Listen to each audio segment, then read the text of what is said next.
नमस्कार विद्यार्थी मित्रों, आज हम पुष्पी पौधों में लैंगिक प्रजनन इस प्रश्न का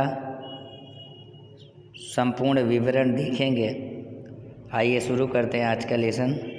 सबसे पहले आप पुष्प का चित्र देखिए। ये गुड़हल के पुष्प का चित्र है और गुड़हल के पुष्प को ज़रूर आपने अपने आसपास देखा ही होगा। एक तरफ से शुरू करते हैं। परागकोश, तंतु, दल, पंखुड़ी। पुष्प का सबसे खूबसूरत जो भाग होता है वो पंखुड़ी होती है, जो हमें रंगीन दिखाई देते हैं। और सबसे नीचे बाह्य दल है। ये पुष्प की रक्षा करते हैं और उन्हें आधार प्रदान करते हैं।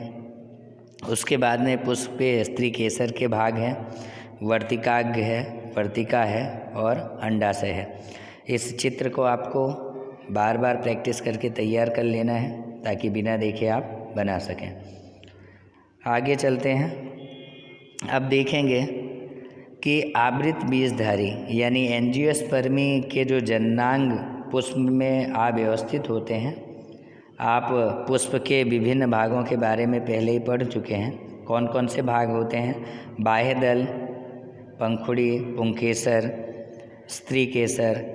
पुंकेसर और स्त्री केसर जो हैं वो पुरुष के जनन भाग हैं।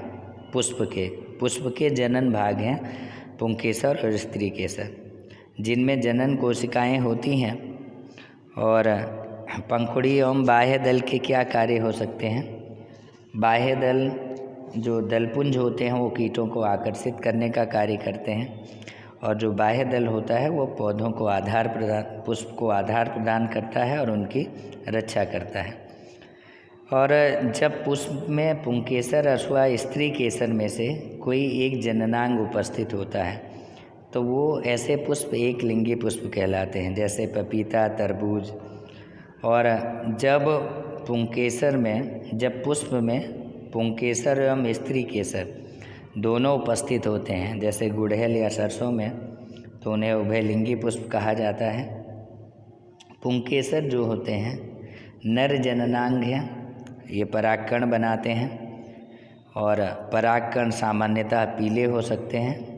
आपने देखा होगा जब आप किसी पुष्प को छूते हैं तब हाथ में एक पीला पाउडर सा लग जाता है। स्त्री केसर पुष्प के केंद्र में अव्यवस्थित होता है तथा यह पुष्प का मादा जननांग है। ये 3 भागों से बना होता है। आधार पर उभरा हुआ फूला भाग जो होता है वो अंडाशय है, मध्य में लंबा भाग वर्तिका है तथा शीर्ष का भाग जो है वर्तिकाग्र है। ये हमने पहले चित्र में देखा है। और उसके बाद में ये जो शीर्ष भाग वर्तिकाग्र होता है और वो प्रायः चिपचिपा होता है। अंडाशय में जो बीजांड होते हैं वो प्रत्येक बीजांड में एक अंड कोशिका होती है। परागकण द्वारा उत्पादित नर युग्मक अंड कोशिका की अंडिक कोशिका से संलयित हो जाता है। जनन कोशिकाओं के इस युग्मन अथवा निषेचन से युग्मनज बनता है, जिसने नए पौधों से विकसित होने की क्षमता होती है। तो अतः परागकणों को पुंकेसर से वर्तिकाग्रतर स्थानांतरण की आवश्यकता होती है। यदि परागकणों का यह स्थानांतरण उसी पुष्प के वर्तिकाग्र पर होता है तो उसे स्वपरागण कहा जाता है। परंतु एक पुष्प के परागकण दूसरे पुष्प के परागकण स्थानांतरित होते हैं तो उसे परपरागण कहते हैं। एक पुष्प से दूसरे पुष्प तक परागकणों का यह स्थानांतरण वायु, जल अथवा प्राणी जैसे वाहकों द्वारा होता है। और अब हम आगे चलेंगे और देखेंगे। ये संरचना हम देख रहे हैं। आपने देखा कि जो परागकण होते हैं वो यहाँ वर्तिकाग्र पर गिरते हैं और ये वर्तिकाग्र से होते हुए पराग नलिका के माध्यम से अंडाशय में जाके मादा युग्मकन के साथ मिलते हैं और इस तरह से फूलों में निषेचन क्रिया पूर्ण होती है और यहाँ पे युग्मनज बनता है और पुष्प के खिलने की प्रक्रिया चालू होती है। तो ये चित्र आपको अच्छी तरह से तैयार कर लेना है, महत्वपूर्ण चित्र है। और आगे देखेंगे, ये चने का हमने देखा, चने के जो बीज पत्र हैं इसमें देख लेते हैं। ये अंकुर फूटा है, ये मूलांकर और भावी जड़ है, ये बीज पत्र हैं जिनमें खाद्य संग्रह होता है। तो पहले इस तरह से बीज बनने की प्रक्रिया स्टार्ट होती है पुष्पी पौधों में, और निषेचन के बाद, युग्मनज बनने के बाद, और इस तरह से वो धीरे धीरे बड़े हो जाते हैं। और यहाँ पे अगर देखें तो पराग कणों के उपयुक्त वर्तिकाग्र पर पहुँचने के पश्चात नर युग्मक को अंडाशय में स्थित मादा युग्मक तक पहुँचना होता है। इसलिए परागकण से एक नलिका विकसित होती है तथा यह वर्तिका से होती हुई कहाँ तक जाती है, बीजांड तक जाती है। आप ये चित्र में देख रहे हैं जो नलिका विकसित है। और बीजांड एक कठोर आवरण विकसित होता है तथा यह बीज में परिवर्तित हो जाता है। अंडाशय जो है वो, ये अगर यहाँ पे हम देखने जाएं तो परागकण में एक नलिका विकसित होती है तथा यह वर्तिका से होती हुई बीजांड तक पहुँच जाती है। और निषेचन के पश्चात युग्मनज के अनेक विभाजन होते हैं तथा बीजांड में भ्रूण विकसित होता है। बीजांड से एक कठोर आवरण विकसित होता है तथा ये बीज में परिवर्तित हो जाता है, जैसा आपने ऊपर चित्र में चने का उदाहरण देखा है। अंडाशय तीव्रता से वृद्धि करता है तथा ये परिपक्व होकर फल बनाता है। इस अंतराल में बाह्य दल, पंखुड़ी, पुंकेसर, वर्तिका एवं वर्तिकाग्र प्रायः मुरझाकर गिर जाते हैं।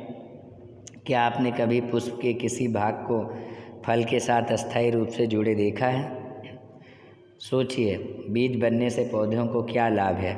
बीज में भावी पौधा अथवा भ्रूण होता है जो उपयुक्त परिस्थितियों में नवोदित में विकसित हो जाता है। इस प्रक्रम को अंकुरण कहते हैं।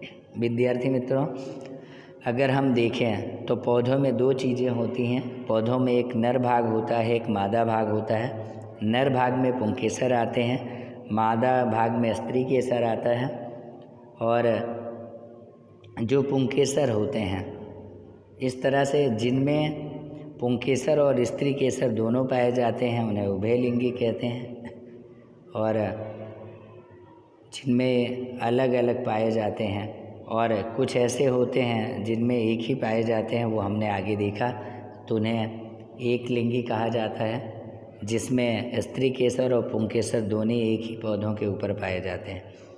और दूसरे ऐसे होते हैं जिनमें दो अलग अलग, नर पौधा अलग होता है और मादा पौधा अलग होता है, यानी नर भाग अलग होते हैं और मादा भाग अलग होते हैं, जिन्हें द्विलिंगी कहते हैं। और इस तरह से जब पुंकेसर जो हैं उसी पुष्प के वर्तिकाग्र पर उसी पुष्प के पुंकेसर गिरते हैं तो ये प्रक्रिया स्वपरागण कहलाती है। और जब एक पुष्प के पुंकेसर दूसरे पुष्प के वर्तिकाग्र पर गिरते हैं तो जो प्रक्रिया होती है वो परपरागण कहलाती है। अब आपने देखा होगा कि फूलों के पास बहुत से भंवरे, तितली, ये लोग रहते हैं। तो ये लोग जो होते हैं पुष्प के आसपास रहने वाले छोटे छोटे जीव, ये पुष्प के खिलने में उनकी मदद करते हैं और जिसके कारण फूल आसानी से खिल जाते हैं। आजकल बसंत का मौसम चल रहा है, तो अगर आप किसी मैदान में, किसी पार्क में जहाँ पे फूल लगे हों वहाँ पे जाएं दोपहर या शाम को, तो मंद मंद जो हवाएं चलती हैं वो आपका दिल, आपका मन मोह लेती हैं। तो अगर हम सोचने जाएं तो पुष्पी पौधों में लैंगिक प्रजनन की प्रक्रिया बहुत अद्भुत और आश्चर्यजनक होती है। आपको ये प्रश्न अच्छी तरह से तैयार कर लेने हैं। चित्र आपको खास बना लेना है, पराग नलिका का चित्र, साथ साथ गुड़हल के पुष्प का चित्र, और उसके बाद में एक लिंगी, द्विलिंगी या उभयलिंगी, और उसके बाद में परागकण क्या है, पराग नलिका क्या है, वर्तिकाग्र क्या है, स्त्री केसर, पुंकेसर, इन सब के बारे में डिटेल से अच्छी तरह से तैयार कर लेना है।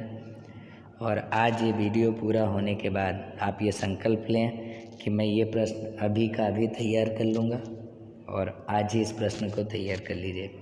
अगले फिर किसी प्रश्न के साथ अगले वीडियो में मिलेंगे।